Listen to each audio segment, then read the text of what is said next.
There's a reason we don't have direct democracy. There's a reason for that. It's like rule by impulse. People just don't have the expertise for that. You know what rule by impulse is?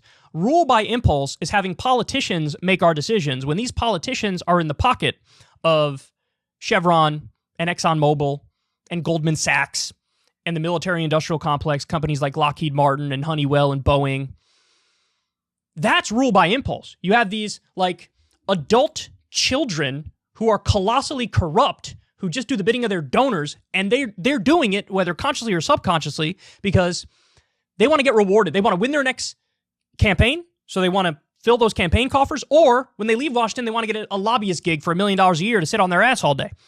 So that's rule by impulse. That's rule by impulse.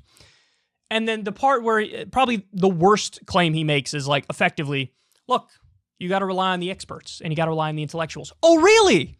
How has that worked out for us so far, to rely on the experts and the intellectuals?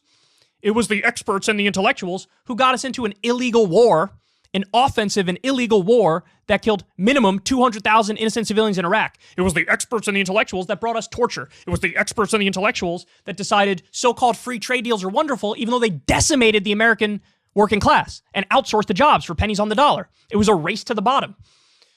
It was the experts who said, tax cuts for the wealthy are great. Deregulation of the marketplace is great, even though that deregulation led to giant market crashes. It was the intellectuals and the experts who were the problem. They were the problem.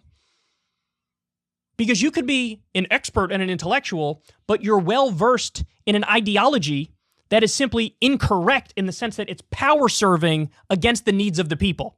So you serve power, you serve the status quo, you serve business as usual against the will of the people. You could be super hyper-educated and intellectual and be wrong, So, look, that claim from Jordan Peterson is an elitist claim. That is elitism.